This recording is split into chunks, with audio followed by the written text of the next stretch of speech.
और नमस्कार मेरे सभी भाइयों को।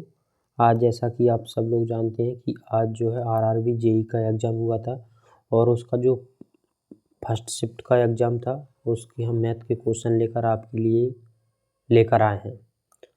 तो चलिए आज हम और डिस्कस करेंगे इसके साथ में क्या क्या डिस्कस करेंगे कि एग्ज़ाम का जो लेवल था वो कैसा रहा, बच्चों ने अटैम्प्ट कितने दिए एवरेज, किस टाइप के क्वेश्चन आए थे, एग्ज़ाम सेंटर पर क्या क्या प्रॉब्लम देखने को मिली आज, और टाइम कंप्लीट मिला था या नहीं, बीच बीच में जो आते हैं बायोमेट्रिक कराने के लिए, फ़ोटो लेने के लिए, उन्होंने कितना डिस्टर्ब किया और किस टाइप के क्वेश्चन किया कि आए थे। इन सारे सवालों के जवाब आपको इस वीडियो में मिल जाएंगे। तो देखिए, अगर एग्ज़ाम लेवल की बात करें तो हम ईजी से मॉडरेट लेवल का था, और आपके अटैम्प्ट की बात करें तो जो पेपर हुआ था वो ज़्यादा टफ नहीं था, इसलिए बच्चों ने 80 से लेके 85 के बीच में अधिकतर बच्चों ने अटैम्प्ट किए हैं। और आपका जो एग्ज़ाम सेंटर पर था, आपका एग्ज़ाम जैसा कि आप जानते हैं 9 बजे से था, लेकिन कुछ टेक्निकल प्रॉब्लम की वजह से आपका एग्ज़ाम जो है 10:20 के बाद में स्टार्ट हो पाया था। मतलब 10 बज के सवा 10 बजे के आसपास में आपका एग्ज़ाम जो है स्टार्ट हो गया था। और टाइम की बात करें तो बिल्कुल आपको टाइम जो है बिल्कुल कंप्लीट दिया गया था। 1.5 घंटे का समय था, जितना समय था आपको कंप्लीट दिया गया था। और बीच में जो था बच्चों ने बताया कि एक बार बायोमेट्रिक के और फ़ोटो के लिए आए थे। अब बात करें कि किस टाइप के क्वेश्चन आए थे, तो जैसा कि बच्चों ने बताया कि अलजेब्रा से कुछ क्वेश्चन थे, लगभग 3 क्वेश्चन थे जो कि एक ही टाइप के क्वेश्चन थे। कुछ हाइट पर थे, हाइट को लेकर कुछ क्वेश्चन थे, आपके सीआईएसआई को क्वेश्चन थे, परसेंट को लेकर थे, और 2D 3D से क्वेश्चन थे। अब किस टाइप के क्वेश्चन थे इनको हम आगे डिटेल में और जानेंगे, एग्जाम्पल के साथ बताएंगे आपको कि किस किस टॉपिक से कैसे कैसे क्वेश्चन आए थे। तो आपका जो अलजेब्रा था उसमें a+b+c का होल स्क्वायर को लेकर 3 सवाल दिए गए थे। और आपका जो प्रॉफिट लॉस है, उसको अंकित मूल्य को लेकर कुछ सवाल दिए गए थे, 2 सवाल दिए गए थे। आपके एवरेज को लेकर भी 2 सवाल थे, और मेंसुरेशन का एक अच्छा क्वेश्चन था जिसमें शंकु के ऊपर क्वेश्चन था। देखिए, अगर जो भी बच्चा प्रीवियस ईयर्स पेपर लगा के गया था और जिसने एएलपी का एनालिसिस भी देखा था, अगर आपने अभी नहीं देखा तो आप हमारे चैनल पर भी देख सकते हैं, तो इन दोनों से ही 95% जो है क्वेश्चन आए थे। मतलब कहने का ये है कि कुछ भी नया कुछ नहीं था, जो पुराना था वही था। लगभग 95% बिल्कुल कॉपी पेस्ट एग्ज़ाम था, तो उसको कुछ ज़्यादा दिक्कत नहीं आई होगी जिस बच्चे ने प्रीवियस ईयर्स लगाए होंगे और मॉक टेस्ट अच्छे से दिए होंगे। अब बात करते हैं हम कि किस किस टाइप के क्वेश्चन आए थे, चलो उनका डिस्कशन कर लेते हैं थोड़ा, ठीक है। तो ये आपका पहला क्वेश्चन है, देखिए देखिए, आपके जो अलजेब्रा से ABC प्लस का जो फॉर्मूला है उस पर आधारित लगभग 3 क्वेश्चन आए थे। a+b+c का जो आपका फॉर्मूला होता है ना, ये वाला a+b+c का होल स्क्वायर, इस पर जो लगभग आज की फर्स्ट शिफ्ट में 3 क्वेश्चन देखने को मिले थे, ठीक है। तो अब जो भी क्वेश्चन हम डिस्कस करने वाले हैं वो उसके रिलेटेड ऐसे ही क्वेश्चन हैं जो आपके एग्जाम में आए हुए थे, जिससे आपको एक आइडिया लग जाएगा कि किस तरह के क्वेश्चन जो है एग्जाम में आ रहे हैं। तो चलिए इसको सॉल्व करते हैं फटाफट से। a+b+c का होल स्क्वायर क्या होता है ज़रा बताइए। तो इसका होल स्क्वायर होता है a का स्क्वायर प्लस b का स्क्वायर प्लस c का स्क्वायर प्लस 2, और ब्रैकेट में ab plus bc plus ca, ये होता है इसका फॉर्मूला। तो कुछ नहीं है, इसमें सीधा सीधा अपन को मान रखना है। आपसे ये पूछा गया है तो a+b+c का मान कितना है 10, 10 का स्क्वायर बराबर, ये आपसे पूछा है a² plus b² plus c² plus 2, a+b+c का मान कितना दिया आपके पास में 30, ये वाला इसका आप स्क्वायर कर दिए कितना आएगा 100, और इधर ये माइनस आ जाएगा, माइनस कितना हो जाएगा ये 60। तो a+b plus a² plus b² plus c² का मान कितना आ जाएगा 40। इसमें और कुछ था नहीं। अब देखिए, चल हम वो वाले क्वेश्चन, ये तो आपकी फर्स्ट शिफ्ट में आ गया।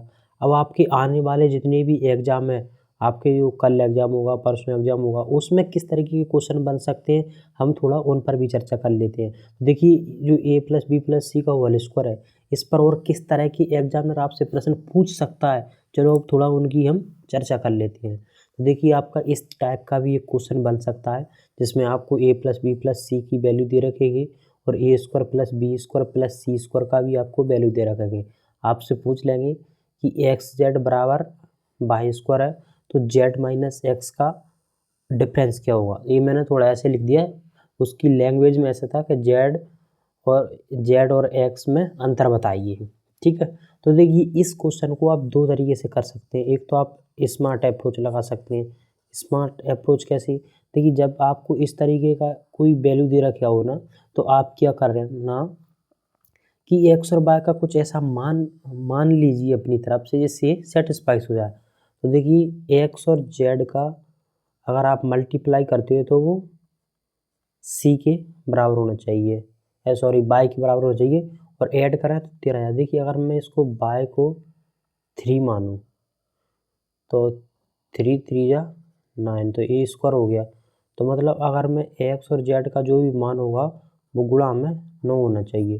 तो अगर मैं 3 3 ले लेता हूँ, 3 एक्स का 3 जेड का, तो 3 3 9 तो हो जाएगा, लेकिन ये 13 से जाना हो रहा है। 9 3 12, 12 और 3 जे 15 हो रहा है ऐड करके, लेकिन 15 नहीं, मुझे कितने चाहिए 13। तो 13 और कैसे आ सकते हैं, एक 9 बन जाए 9 हो जाएगा। तो अगर मैं जेड को 9 मान लूँ और इसको 1 मान लूँ तो क्या सेटिस्फाइस हो जाएगा, बिल्कुल हो जाएगा। 1 माइनस 1 देखिए तो आपका बिल्कुल सेटिस्फाई हो रहा 1 3 9, ऐड करने पर 13 हो रहे हैं। और अगर इसका स्क्वायर कर लेंगे तो 9, और इन दोनों का मल्टीप्लाई 9। तो पूछा क्या है, जेड माइनस एक्स, तो जेड बराबर 9 एक्स बराबर 1, आपका आंसर आ जाएगा 8। अगर आप इस तरीके से नहीं करना चाहते तो आप फार्मूला भी लगा सकते हैं। तो एक्स प्लस जेड, इसका फार्मूला क्या होता है, फार्मूला क्या होता है ज़रा बताइए। फार्मूला क्या रहता है अपना, x plus y plus z का होल स्क्वायर बराबर x square plus y square plus z square, इसकी वैल्यू 9 दी है, प्लस 2, और यहाँ पे क्या जाएगा, ये आपका x y plus y z plus z x. ठीक है, यहाँ तक किसी को कोई दिक्कत हो तो बता दे। अभी मुझे नहीं लगता कि यहाँ तक किसी भी भाई को कोई भी दिक्कत होगी। ये यहाँ पे एक्स है। ठीक है, इसको सॉल्व करते हैं तो 13 में 13 कितना होता है 169, 13 13 169, और ये इधर जाएगा -91 two x y plus y z. देखिए जेड एक्स की वैल्यू आपको दे रखी है ए, तो इसकी जगह आप बाय स्क्वायर रख सकते हो। क्या रख सकते हैं, बाय स्क्वायर। इस जेड स्क्वायर की जगह क्या रख दिया है, बाय स्क्वायर। इसको इसमें से घटाएंगे तो कितने बचेंगे, 169 में से 91 घटाते हैं आप तो कितना बचेगा 8, और ये 16 में से 9 है तो 7 बचेंगे बराबर 2। अब इसमें से आप बाय और कॉमन ले लीजिए तो क्या बचेगा यहाँ पे एक्स, और इधर जेड, और यहाँ पे प्लस बाय। ये 2 से इसको उड़ा दीजिए, कितना जाएगा 2 3 जा 6, 2 9 जा 18 बराबर x plus y plus z, और ये वाली वाई इधर। X plus y plus z का मान कितना दे रखा है आपके पास में, ये 13 है। कितना 13, तो एक्स प्लस वाई जेड की बराबर क्या रख सकते हैं 13, और 13 से ये काटेंगे तो कितना जाएगा 3 बार। तो बाई की वैल्यू आ गई आपके पास में कितनी, बाई की वैल्यू आ गई आपके पास में 3। अब यहाँ पे आप बाई की वैल्यू रख के मान निकाल सकते हैं, कहीं पे भी रख दीजिए बाई की वैल्यू। अगर आपने बाई की वैल्यू यहाँ पर रख दी तो आपके पास में क्या निकल आएगा तो आपके पास में निकलेगा एक्स प्लस जेड बराबर 10, और इसमें भी रख दीजिए आप तो क्या निकलेगा एक्स और जेड बराबर 9। अब देखिए, अब यहाँ से फिर भी आप मान सकते हैं कि ऐसे दो नंबर चाहिए कि जोड़ के 10 आ जाए और गुणा में 9 आ जाए। तो जाहिर सी बात है 1 और 9 ही होगा। क्या होगा 1 और 9, तो एक्स की वैल्यू 1 जेड की बराबर 9। तो आप यहाँ से भी बिल्कुल वही मान निकल आएगा आपके पास में। ठीक है,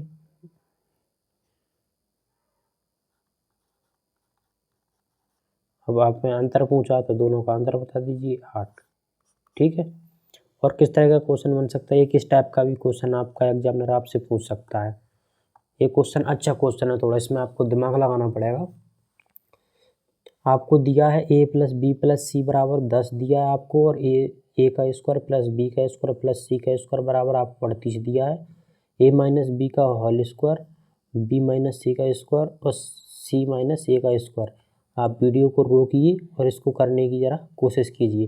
तो देखिए, इस क्वेश्चन को करने के लिए हम पहले क्या करते हैं, पहले हमको जो दिया है इसको सिंप्लीफाई करते हैं, इसको पहले ओपन करते हैं। तो ये क्या बन जाएगा, ए का स्क्वायर, इसका मैं स्क्वायर खोल दें, ए का स्क्वायर प्लस बी का square minus 2ab।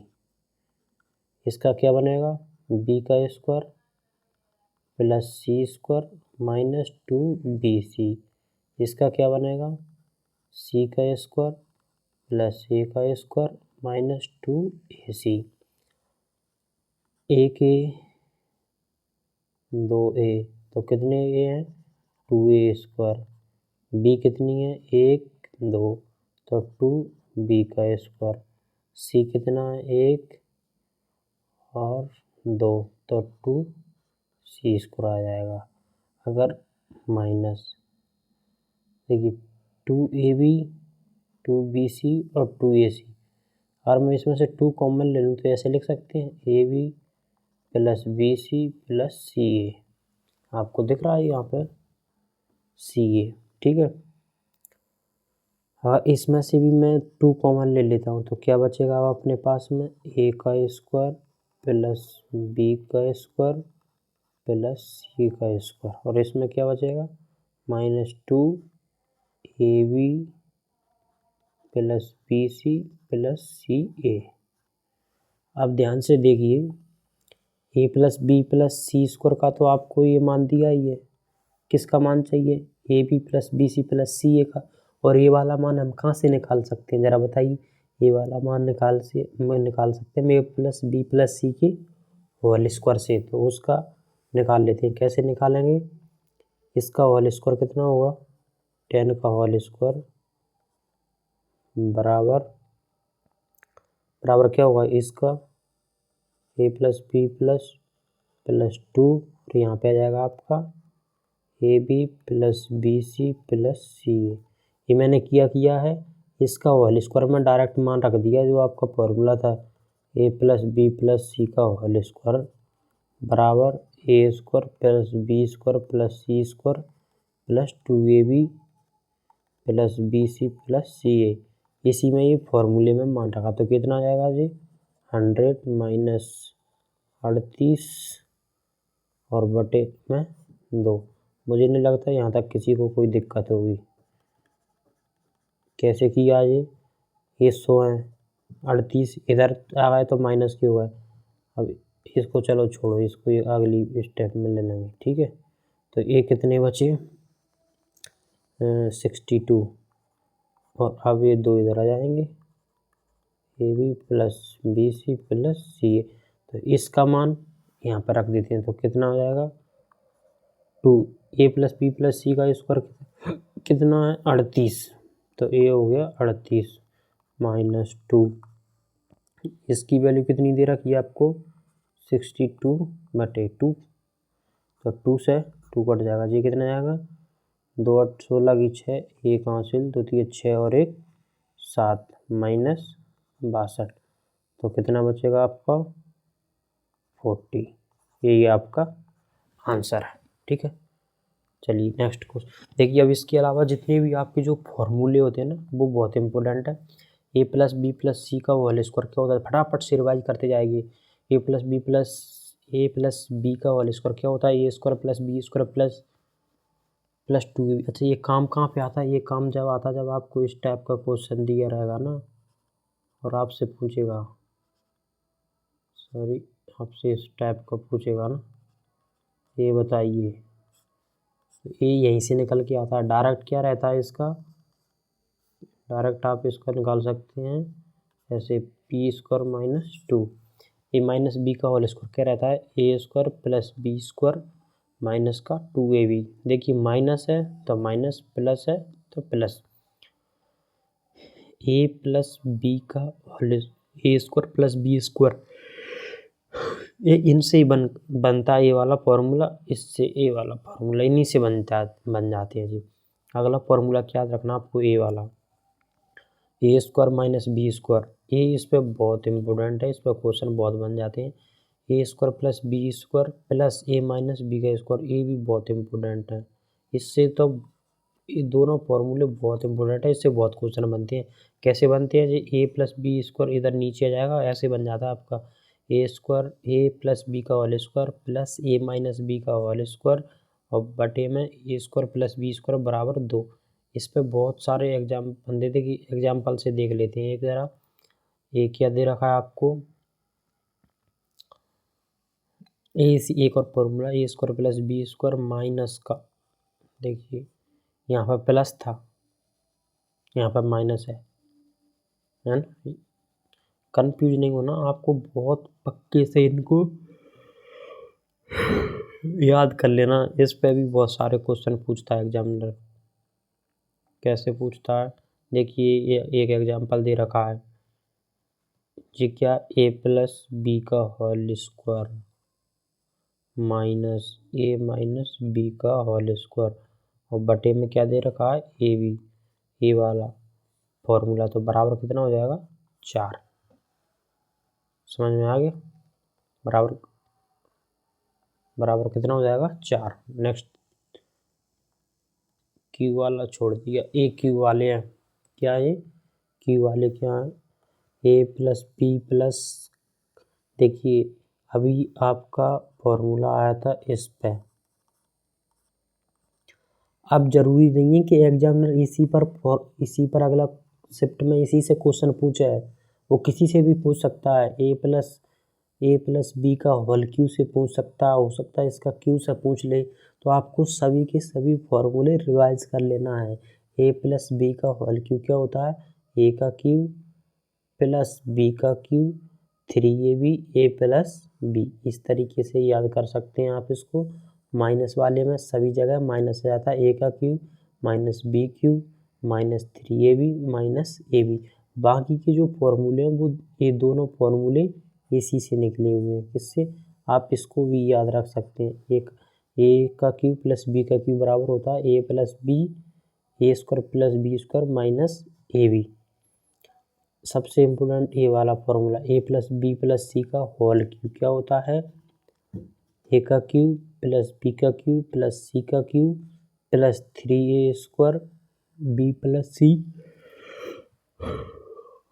B 3b square c plus a plus 3c square a plus b. ये आपके सारे फॉर्मूले आपको रिवाइज कर लेने एक बार। अगला जो क्वेश्चन था वो कुछ इस टाइप का था, देखिए इसमें लैंग्वेज नहीं लिखी है, मैं आपको बता देता हूँ इसकी लैंग्वेज क्या थी। लैंग्वेज कुछ इस प्रकार थी, इसमें आपको दिया था कि एक टावर है ए और बी जिसकी ऊंचाई आपको दे रखी थी 43.5, ठीक है। और आपसे बोला गया था कि एक व्यक्ति बिंदु ओ पर खड़ा है, कहाँ पर खड़ा है, ओ पर खड़ा है, जिसका टावर से जो कोण है वो 30 डिग्री का बनता है। जब ये व्यक्ति टावर की तरफ कुछ दूरी तय करता है तो अब जो कोण बन रहा है वो 60 डिग्री का बनना है। तो आपको बताना है कि उसने प्रारंभिक बिंदु से वर्तमान बिंदु तक कितनी दूरी तय की, यानी कि आपको ए वाली दूरी तय करना है। तो आप कैसे निकालेंगे इसको, देखिए आप अभी इसको भूल जाइए। तो ये कितना 60 डिग्री, तो 60 डिग्री है तो ये कितना होगा आपका, ये कितना हो जाएगा बताइए, ये कितना हो जाएगा आपका 30 डिग्री। तो 30 डिग्री इसके सामने एक और 60 डिग्री √3, ये कितना हो जाएगा 2। देखिए आपको एक चीज़ याद रखना, 30 डिग्री 60 डिग्री और 90 डिग्री, इनका जो अगर रेशो में दूरी निकालते तो कितना रहता है, ये 1 ये √3 ये √2, ठीक है। तो 60 वाली भुजा के सामने की भुजा 3 रूट मान लेते हैं, 90 की 2 और 30 की को 1 मान लेते हैं। अब मैं अगर इसको मान लूँ 60, क्या मान लूँ, सॉरी अगर ये 30 है तो ये कितना होगा 60। तो अगर ये 30 है और 30 के सामने क्या होगा 1, और एक यूनिट की वैल्यू कितनी दी रखी है √3। तो 1 यूनिट की अगर √3 है तो ये कितना हो जाएगा, अगर ये 30 है तो ये पूरा कितना हो जाएगा 60। तो 60 यानी √3। तो √3 के सामने की वैल्यू कितनी होगी, यानी कि ये वाली वैल्यू कितनी होगी। तो x ये कितनी आ गई 3, रूट से रूट कट जाएगा तो ये 3 है। तो 1 यूनिट तो ये है, तो ये कितनी बची 2 यूनिट, 2 यूनिट ही बची ना। अब आपको देखा रखा है √3 की वैल्यू दे रखी है, तो √3 की वैल्यू कितनी है, √3 की वैल्यू दे रखी है आपको 43.5। निकालना क्या है 2 की वैल्यू, तो आप अपना ब्रह्मास्त्र लगा दीजिए, ये आ जाएगा। तो कितना आ जाएगा √3x बराबर 43.5 गुणा 2। ये √3 नीचे आ जाएगा तो क्या हो जाएगा 43.5 गुणा 2 बटे में √3। √3 का ऊपर और नीचे मल्टीप्लाई कर दीजिए, इससे क्या होगा ये 3 बन जाएगा। क्या बन जाएगा जी 3 से आप इसको काट सकते हैं, 3 एकम 3, 3 चौको 12, 3 पंजे 15 यानी 14.5, 14.5 दूनी 28 और 29। तो आपका आंसर क्या आएगा 29√3। ये किसकी वैल्यू है, ये वाली दूरी। इससे संबंधित और किस तरह की क्वेश्चन आपके एग्जाम में आ सकते हैं, चलिए उन पर भी थोड़ा डिस्कस कर लेते हैं। तो ये अगला सवाल है। अब देखिए ज़्यादातर जो क्वेश्चन बनते हैं वो आपके 30 डिग्री और 60 डिग्री पर बन जाते हैं, लेकिन अगर एग्जामिनर आपसे 45 डिग्री और 30 डिग्री का पूछ ले, अगर यही क्वेश्चन इस तरीके से होता कि अब वो 60 ना जाके आपको ये तो आपको पता है कि 30, 60 और 90 का जो रेशो होता है वो 1√3/2 होता है। लेकिन अगर आपके सामने ये 45 का आ जाए तो आप कैसे निकालेंगे। देखिए आपको दूसरी बात याद रखना है कि 45 और आपका 90 डिग्री का जो रेशो होता है दूरी का वो कैसा रहता है 1 और √2। अच्छा अगर आप कभी भूल गए कि ये रेशो क्या था तो आप कैसे निकालेंगे। दरअसल ये निकलता है साइन से, साइन थीटा से। तो साइन 45 की मान होता है 1√2, साइन 45 का मान होता है 1√2 और साइन 90 का मान होता है 1। तो जब आपको इसको अनुपात में लेंगे तो ये क्या होता है, ये दोनों √2 से इसका सभी में गुणा कीजिए, √2 और √2। तो √2 से ये √2 कट जाएंगे तो ये अनुपात निकल आता है 1:a। ठीक है, उम्मीद है ये चीज़ें आपको समझ में आ गई होगी। चलो इसको हटा देते हैं और क्वेश्चन पर ध्यान देते हैं। क्वेश्चन क्या कहता है, ये सेम क्वेश्चन है। अब आपको टावर की हाइट दी है 40, तो ये 45 है, ये 90 है। तो अभी हमने देखा था कैसे निकालते हैं, 45 की सामने वाली साइड को हम कितना मानते हैं 1, और सामने वाली साइड को अगर ये 45 है तो ये भी 45 होगी, क्योंकि ये दोनों बराबर हो जाएंगे। फिर अगर किसी ये 90 है आपका, ये 45, तो ये बचा हुआ भी 45 होगा। हमने सामने वाली 45 कोण बराबर है तो भुजा भी बराबर है, तो ये कितना हो जाएगा √2। ठीक है, अब इस पे आते हैं। अगर 30 है, ये कितना है 30, ये कितना है 30 है आपका। तो अगर मैं इसकी बात करूँगा, अब आपकी इसकी बात करूँ, अगर मैं आपकी इसकी बात करूँ, अगर ये 30 है तो ये कितना होगा आपका 60। तो अगर इसकी रिस्पेक्ट में इसकी वैल्यू देखें तो एक की वैल्यू कितनी है 1, तो ये कितना है √3। तो √3 की वैल्यू कितनी होगी, तो x बराबर कितना आ जाएगा √3। तो इसकी वैल्यू जो निकल कर आती है वो कितनी आ गई √3। अब आपको क्या दिया है, अब आपको यूनिट 1 की वैल्यू दे रखी है। क्या दे रखा है आपको, यूनिट 1 की वैल्यू दे रखी है, और रूट किसकी यूनिट पूछिए आपसे, √3 की वैल्यू आपसे पूछिए। तो अब आप इसको आराम से इजीली सॉल्व कर सकते हैं। नेक्स्ट क्वेश्चन, और किस तरीके का क्वेश्चन आ सकता है, देखिए सबसे ज़्यादा एक क्वेश्चन ये वाला बनता है। कैसा क्वेश्चन बनता है कि एक पेड़ है, क्या एक पेड़ है, इस पेड़ की टोटल ऊंचाई आपको दे रखी है 24 मीटर है, और ये जो एंगल है यहाँ से ये 30 डिग्री का दे रखा है। अब क्वेश्चन बोलता है कि एक पेड़ था जो बीच में से टूटकर जमीन पर गिर जाता है तो 30 डिग्री का कोण बनता है, और अगर पूरे कोण की जो ऊंचाई पूरे पेड़ की जो ऊंचाई है वो 24 मीटर थी, तो बताइए कि पेड़ किस जगह पर टूटा। मतलब जो टूटने के पहले जो ए वाली ऊंचाई थी, या आपसे पूछ ले ए वाली ऊंचाई थी कि कहाँ से टूटा है, तो आपको ए ऊंचाई निकालना। आप कैसे निकालेंगे, तो देखिए करना क्या, आपको ए कितना है 30 डिग्री, और ए कितना हो जाएगा आपका 60 डिग्री, और ए 30 है तो ए ये तो 90 ही रहता, तो ये कितना हो जाएगा 60 डिग्री। तो 30 डिग्री के सामने की वैल्यू 1, 60 के सामने की वैल्यू √3,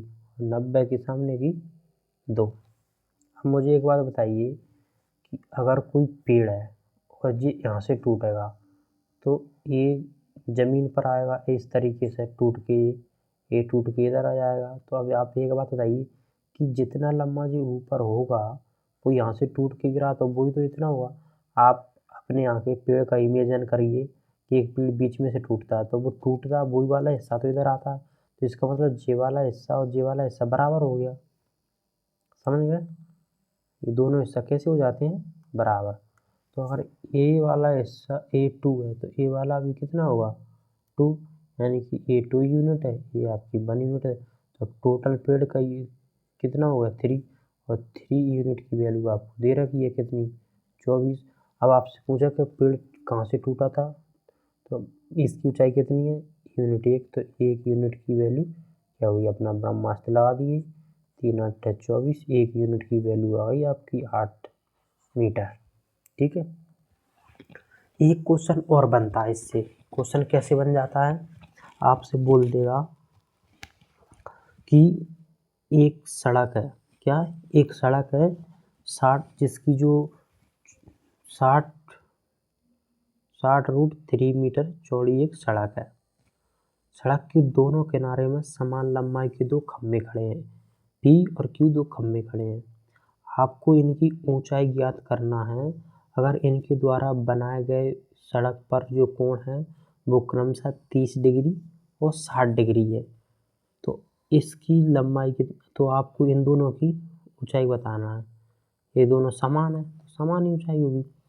अब मुझे बताइए इसकी जो टोटल लेंथ कितनी है, वो 60 मीटर है, 60 मीटर 60√3 मीटर है।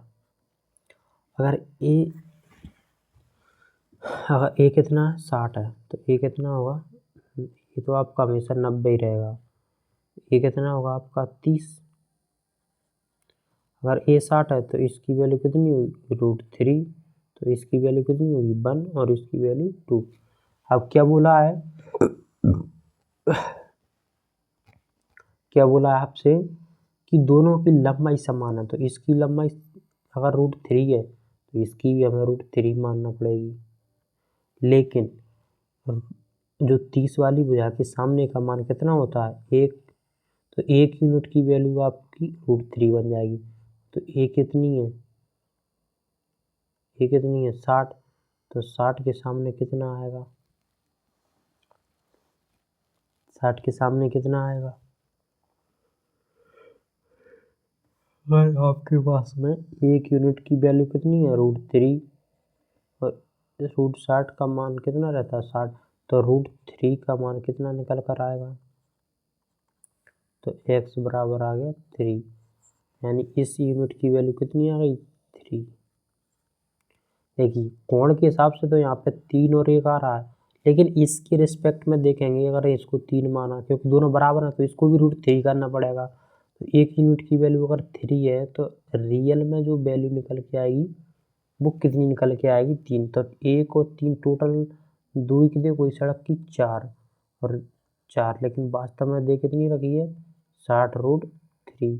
तो पूछा किसका है लंबाई की कितनी है √3, तो √3 की वैल्यू कितनी होगी, अपना ब्रह्मास्त्र लगा दीजिए, 4 से इसको काटेंगे तो 15 बार 15, और √3 × 3 बराबर x, तो ये कितना बन जाएगा 3 का 15 में गुणा करेंगे तो ये जाएगा 45 मीटर, मतलब जो लंबाई है वो 45 मीटर होगी। ठीक, देखिए अब एक जो क्वेश्चन आया था वो आया था आपका शंकु से। तो इसकी भाषा कुछ इस प्रकार थी कि एक शंकु दिया है जिसके आधार का क्षेत्रफल 64 पाई है।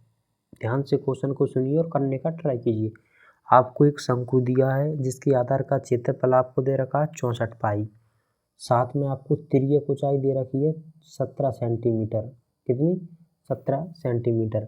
अब इस जो शंकु है इसको एक ठोस अर्धगोलाकार में बदला गया। तो अब उस अर्धगोलाकार की आपको त्रिज्या फाइंड करनी है, यानी कि एक गोले के रूप में, एक शंकु को गोले के रूप में बदला गया तो उसका जो है आपको त्रिज्या फाइंड करनी है। तो देखिए जब इससे ये बदला जाता है तो आपका क्या रहता है, वॉल्यूम सेम रहता है। क्या रहता है? वॉल्यूम सेम रहता है, यानी कि आयतन समान रहता है। तो मुझे बताइए शंकु का आयतन क्या रहता है? शंकु का आयतन क्या होता है? 1/3 पाई आर स्क्वायर एच। ये तो शंकु का है। गोले का कितना हो गया? गोले का हो जाएगा आपका, गोले का कितना होता है आयतन आपका? 4/3 पाई आर क्यूब। यही होता है ना आपका गोले का, 4/3 पाई आर क्यूब। तो अब मुझे एक बात बताइए, आपके पास में ना तो इसका एच है और ना ही आपकी इसकी त्रिज्या आपके पास में, तो इसकी त्रिज्या और एच निकालते हैं पहले, तभी क्वेश्चन आगे सॉल्व होगा। तो कैसे निकालेंगे? आधार का क्षेत्रफल क्या होता है? पाई आर स्क्वायर, और आपको कितना दे रखा है? 64 पाई। तो पाई से पाई कट जाएगी तो आर बराबर कितना आ गया? 8। यानी कि जो त्रिज्या आ गई इसकी वो कितनी है? 8। तो हाइट कितनी होगी? इसमें लगा दीजिए आप पाइथागोरस। ये 17, ये 8 है तो ये कितना होगा? 15। कैसे पता चला? ट्रिपलेट से। एक ट्रिपलेट होती है 8, 15, 17 की। अगर आपको ये याद नहीं है तो आप पाइथागोरस प्रमेय लगा दीजिए। कैसे लगाएंगे आप? इसको x मान लीजिए, x का स्क्वायर प्लस 8 का स्क्वायर बराबर 17 का स्क्वायर, तो आपका ये 15 जाएगा। अब इसमें आप मान रख दीजिए, तो 3 से 3 तो कट ही जाएंगे, ये पाई से भी पाई कट गई। अब बचा क्या? r का स्क्वायर, तो r का स्क्वायर यानी कि 8 का स्क्वायर। h कितना है? 15। अब 4 और r, तो ये गोले की त्रिज्या, गोले की है तो गोले का तो आपसे पूछा ही है। तो इस 4 से इसको काट दी, 4 दूनी 8। तो अब आपके पास में क्या बचा? 2, 8, 15 बराबर में r। अगर इसके क्यूब हटाएंगे तो इस पर क्या लग जाएगा? Root cube. अब इसमें से बाहर क्या निकलेगा? 8 में से सिर्फ 2 बाहर निकलेगा। क्या निकलेगा? 2 बाहर निकल आया, और अंदर में क्या बच गया? अंदर में क्या बच जाएगा आपके पास में? 30। क्या बच जाएगा? 30। ये आपका त्रिज्या हो जाएगा। ठीक है। और किस तरीके? अच्छा, अभी इस वाली शिफ्ट में आपके शंकु के आयतन को लेकर क्वेश्चन पूछ के लिया। अगली बार आपसे पृष्ठ क्षेत्रफल भी पूछ सकता है, और क्या पूछ सकता है आपसे? शंकु का आपसे और भी आयतन, पृष्ठ क्षेत्रफल हो गया, आयतन हो गया, आपसे पूछ सकता है वक्र पृष्ठ क्षेत्रफल, कुल पृष्ठ क्षेत्रफल। ठीक है, और चीज़ें भी पूछ सकता है। हो सकता है अगली बार आपसे शंकु का पूछ ले, गोले का पूछ ले, किसी का भी पूछ सकता है। तो चलिए अपन एक बार सारे के सारे कॉन्सेप्ट रिवाइज कर लेते हैं। आ जाओ एक बार फटाफट रिवाइज करते हैं। तो ये है आपका क्यूब, क्यूब मतलब घन। क्या? घन। तो इसका जो आयतन होता है, आयतन क्या होता है बेसिकली? आयतन होता है आपका आधार का, आयतन क्या होता है आपका?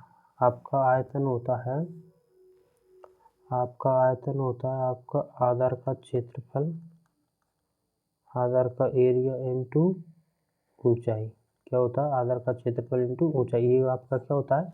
वॉल्यूम। तो इसकी भुजा अगर ए है तो इसकी भुजा ए है, तो लंबाई गुणा चौड़ाई गुणा ऊंचाई, तीनों ए है, तो कितना हो जाएगा? ए क्यू। ये क्यू का रहता है।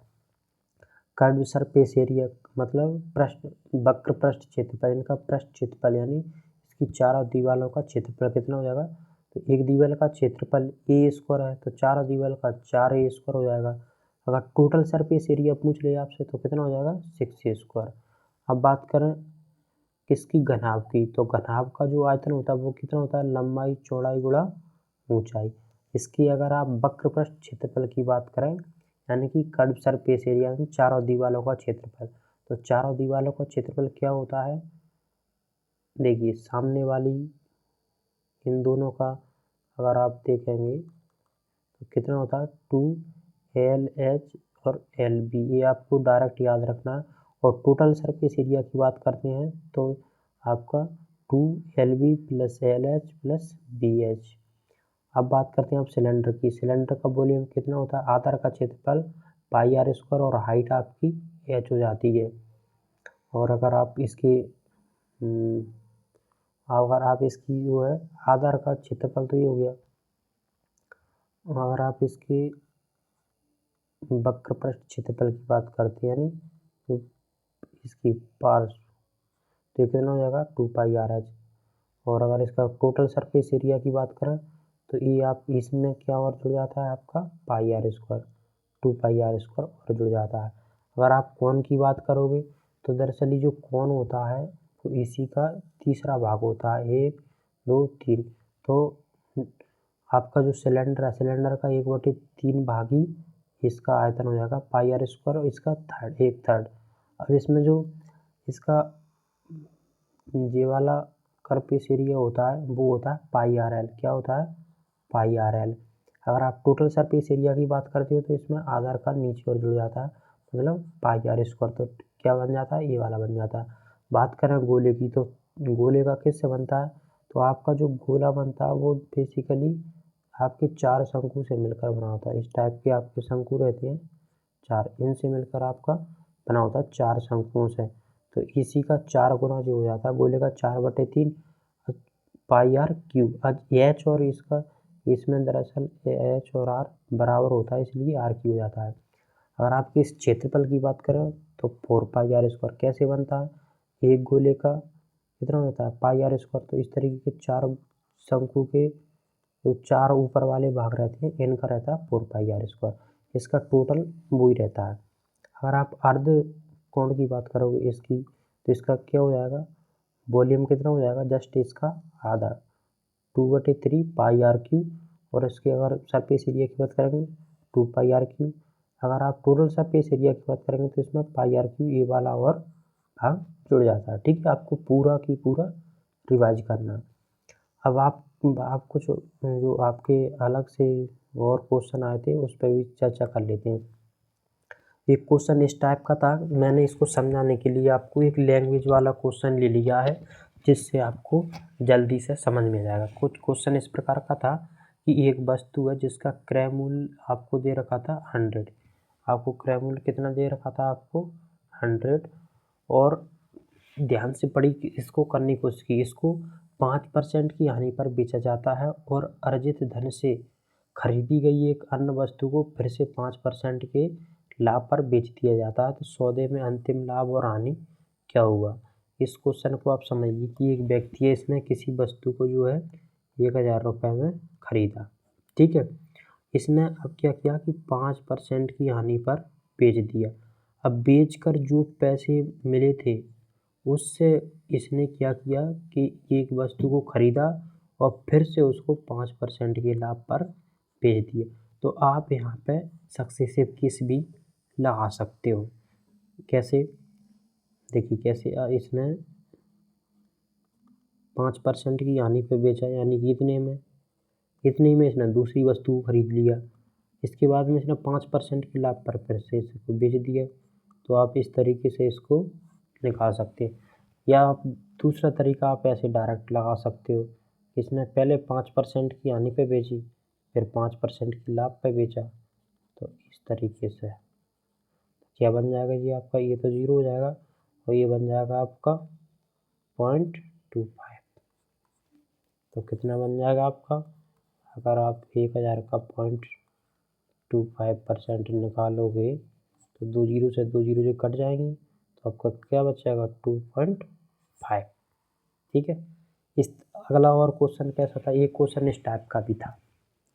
इसमें क्या बोलता है कि रघु ने एक वस्तु को 15% की हानि पर बेचा। यदि उसने इस वस्तु को 5% कम में खरीदा होता और 195 अधिक रुपए में बेचा होता तो उसे 10% का लाभ होता। तो उस वस्तु का क्रय मूल्य ज्ञात कीजिए। तो देखिए इस क्वेश्चन को कैसे करेंगे, क्या बोला है कि मान लीजिए तो उसका CP मान लेते हैं हम कि उसका CP 100 था। अब इसने क्या बेचा, 15% की हानि पे बेचा, तो मतलब मैं मान लेता हूँ कि इसने 85 रुपये में बेचा। अब क्या बोलता है कि अगर इस वस्तु को 5% कम में खरीदा होता, मतलब 100 की जगह इसको इसने 95 में खरीदा होता, 95 में खरीदा होता और इसे 195 रुपये अधिक में बेचा होता तो इसे 10% का लाभ होता।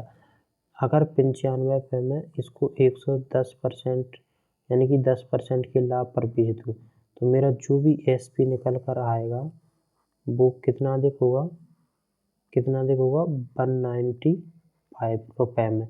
और यहाँ पे जो मामला निकलेगा वो निकलेगा परसेंटेज में। तो 95 का 110% कितना होगा, तो इसका 10% निकाल लेते हैं। 95 का 10% कितना होगा, 9.5। तो 9.5 में अगर आप 95 जोड़ोगे तो कितना बन जाएगा जी, 5 और 14 की 4, एक हासिल 10, कितना बन गया 104.5। तो 104.5 का निकल जाएगा। तो अब क्या है कि इसका परसेंटेज में कितना डिफरेंस हो जाएगा, 85 से कितना 15 दिए, 15 हो जाए 19.5। 19.5% की वैल्यू आपके पास में 195 दे रखी है। आपसे पूछा क्या क्रय मूल्य, क्रय मूल्य क्या होता है 100%, तो आप इसका 100% निकाल लीजिए। अपना लगाइए ब्रह्मास्त्र। एक इसको यहाँ से हटाने के लिए क्या आएगा, एक जीरो आ जाएगी और 195 से 195 कट जाएगा तो x बराबर आपका आ जाएगा 1000, यानी कि वो वस्तु 1000 की थी।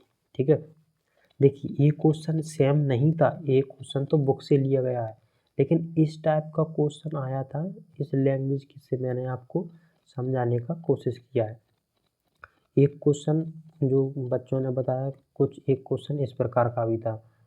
कैसा था एक क्वेश्चन, एक क्वेश्चन था कि आपको कुछ संख्याओं का औसत दे रखा था, जिसमें से कुछ पहली संख्याओं का औसत ऐसे था, इस टाइप का क्वेश्चन था। तो इसको हम कर ही लेते हैं। यस, देखिए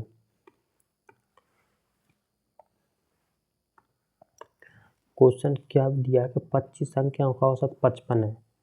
कितना है आपके पास में, 25 संख्याओं का औसत जो है 55 है, तो इसकी टोटल कितना हो जाएगा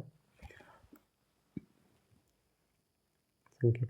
पहली 11 संख्याओं का जो औसत है वो 51 है, प्लस अंतिम 10 संख्याओं का औसत आपको 56 दे रखा है। दी गई 25 में से 66 और 70 और शेष 4 संख्याओं का औसत आपको ज्ञात करना है। तो बाकी की और 4 संख्या मान लीजिए कुछ ना कुछ होंगी यहाँ पर।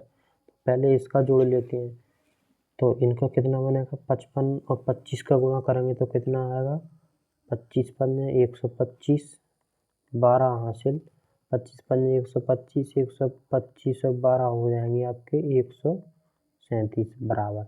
11 का 55 में करिए तो कितना आ जाएगा आपका, तो 11 एकम 11 बचा 1, 11 पंजे 55 और 1 56। अगला तो ये तो आपका 560 हो जाएगा। तो ये टोटल कितना हुआ है 500, 1000, आपके 561 और आपके 560 कितना हो गया, 1121। तो इसमें से 11 से की जाएंगे तो कितने बचेंगे, 4, 5, 2, 254। 254 जो योग है वो कितने 4 संख्याओं का है। कितनी संख्याओं का, 4 संख्याओं का। पूछा क्या आपसे कि 66, 70 और शेष 4 संख्याओं का औसत। तो टोटल संख्या, तो इनका योग कितना हो जाएगा 254, तो ये 4 संख्याओं का योग, उसके अलावा 66 प्लस 70 और है। अब टोटल संख्या कितनी हुई, 4 वो और 2 जी तो कितनी हुई 6। जो औसत आएगा वही आपका आंसर हो जाएगा। चलिए अब अगला क्वेश्चन भी कर लेते हैं। देखिए ये तो यहीं पे समाप्त करते हैं। और अगर कौन कौन से क्वेश्चन आए थे वो मैं आपको बता देता हूँ। एक आपका एएसआई से रिलेटेड इस टाइप का क्वेश्चन था कि आपको एएसआई कुछ आप यहाँ पे मूलधन दे रखा था और आपको दिया था कि 2 वर्ष के बाद में वो धन इतना हो जाता है और 5 साल के बाद में वो धन इतना हो जाता है। तो इसमें शायद आपसे रेट पूछी गई थी कि रेट कितना था। ठीक है, तो आप इसको कैसे निकालते हैं आपको अच्छे से पता है। एक क्वेश्चन दिया था एसआई को लेकर जिसमें आपसे 3 वर्ष का एसआई पूछा था। एक क्वेश्चन दिया था चीनी को लेकर, कैसे कि किसी चीनी की कीमत जो 16.2/3% से बढ़ जाती है, तो अगर खपत में किसी भी तरह का कोई बदलाव ना किया जाए तो उसकी क्वांटिटी पे कितना असर पड़ेगा। तो ये वाले टाइप के आप क्वेश्चन करके जाइए। अब बात सीआई को मैं थोड़ा बता देता हूँ आपको। जैसे सीआई का आपका क्वेश्चन आया था तो आप कैसे निकालेंगे, देखिए 2 साल का बता देता हूँ मैं। जब आपको परसेंटेज एकदम सही परसेंटेज दी हो, सही परसेंट का मतलब क्या होगा, जैसे आपको 5%, 10%, 15%, 20%, 25%, 40%, यानी कि फ्रैक्शन में ना दी हो, तो इसको हम कहते हैं सही परसेंट है। ये मतलब रहा है जब भी आपको इस टाइप की परसेंट दी हो और आपको पूछा जाए 2 साल का ब्याज, क्या पूछा जाए 2 साल का CSI, तो आप कैसे निकालेंगे। जब आपको दिया हो 5% का रेट दिया हो और टाइम दिया हो आपको 2%, तो रेट कितने निकल आएगा, इसका सक्सेसिव लगा देते हैं। कैसे, 5 + 5 + 5 5 5, तो कितना आएगा जी 10 और 5 25। दूसरा तरीका क्या है इसका, इन दोनों का आप आपस में मल्टीप्लाई कर दीजिए, 5 दूनी 10 और इसका इस ओर कर दीजिए 5 25। अगर आपके पास में यहाँ पर 10% का दे, अब आपसे 6 का ले लीजिए, 6 का दे और 2 ईयर का पूछे, तो कैसे निकालेंगे, 6 दूनी 12 पॉइंट 36। अगर आपको रेट दी हो 7% और टाइम दिया हो 2 साल, तो CI कितना होगा, 7 दूनी 14, 7 7 49%। अगर आपको रेट दिया हो 8%, टाइम दिया हो 2 साल, आपसे पूछा हो, तो CI क्या होगा, 8 दूनी 16.8 अटेंगे 64%। आपको जब रेट दिया हो 10%, टाइम दिया हो 2 ईयर, तो आप कैसे निकालेंगे, 10 दाई कितना होता है, 10 दूनी कितना होता है 20 प्लस 10 का स्क्वायर मतलब 100, मतलब कितना हो जाएगा 21। ऐसे अगर आपके पास में 22 का दिया है, 22% दिए और टाइम 2 साल दिया, तो आप कैसे निकालेंगे, 22 दूनी 44 प्लस 22 कितना होता है 484, 2 पॉइंट के बाद में 0, तो कितना हो जाएगा 48.84। इस तरीके से आप निकाल सकते हैं। अगर आप इसमें 3 का निकालना चाहते हैं, 3 ईयर का निकालना चाहते हैं, तो देखिए एक और होता है। अगर आप 3 ईयर का निकालना चाहते हैं तो आपके पास में एक और होता है, उसको कैसे निकालते हैं, देखिए 3 ईयर वाली को एक मैं आपको जो आपका रेशो वाला फैक्टर रहता है ना, वो बता देता हूँ मैं कैसे। जब आपको 2 ईयर का CI निकालना हो तब आप करेंगे, देखिए जैसे एक क्वेश्चन है 1000, रेट दिए आपको 20%, तो इसका आप निकालेंगे तो कितना निकल जाएगा, ये निकल जाएगा आपका 200। फिर इस पर 20% लगाएंगे तो कितना निकल जाएगा 40।